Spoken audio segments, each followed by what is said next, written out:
Hello मित्रांनो, माझ्या वैशाली रेसिपीमध्ये तुम्हाला सर्वांचं स्वागत आहे। मी आज वरण फोडणी देत आहे। त्यासाठी मी साहित्य घेतलेलं आहे। तुम्ही बघू शकता, याच्यामध्ये वरण आहे, मी हळद घेतलेली आहे 1 चमचा, थोडीशी मोहरी घेतलेली आहे, कोथिंबीर आहे आणि याच्यामध्ये अद्रक लसूणची पेस्ट आणि कढीपत्ता आणि जिरे एकत्र केलेले आहे। तुम्ही एकत्र भी टाकू शकता। याच्यामध्ये टमाटर घेतलेले 2 टमाटे, याच्यामध्ये 2 चमचे चटणी घेतलेली आहे आणि याच्यामध्ये सांबार मसाला घेतलेला आहे। आपण वरण फोडणी दिल्यानंतर टाकूया वरून आणि फोडणीसाठी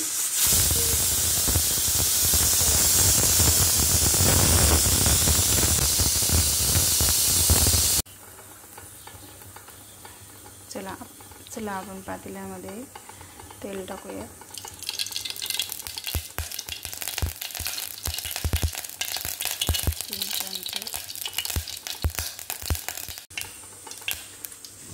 आता आपलं तेल तापलेलं आहे, त्याच्यामध्ये टाकूया आपण मोहरी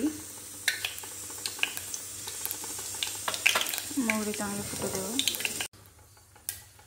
तुम्ही बघू शकता, आपली मोहरी फुटलेली आहे छान प्रकारे। त्याच्यामध्ये आपण टाकूया हे 3 वस्तू घेतलेले, अद्रक, लसूण, कढीपत्ता आणि जिरे।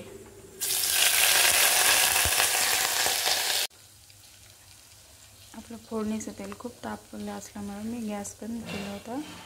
गॅस चालू करते। तर आपला अद्रक, लसूण आणि कढीपत्ता छान प्रकारे तळलेला आहे, तर त्याच्यामध्ये आपण टाकूया टमाटर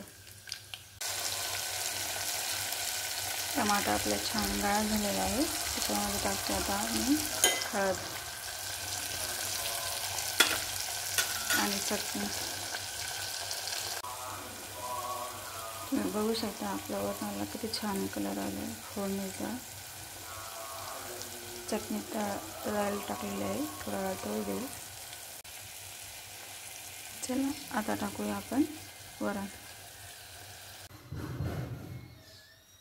मी वरणामध्ये टाकते पाणी, तुम्ही तुमच्या आवडीनुसार टाकू शकता। तुम्हाला पातळ हवंय की घट।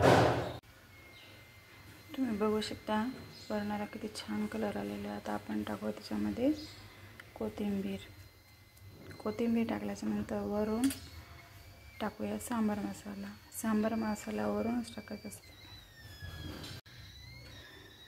सॉरी मित्रांनो, आपलं मीठ राहिलंच होतं। मीठ अशी चव आहे का भाजीला किंवा वरणाला?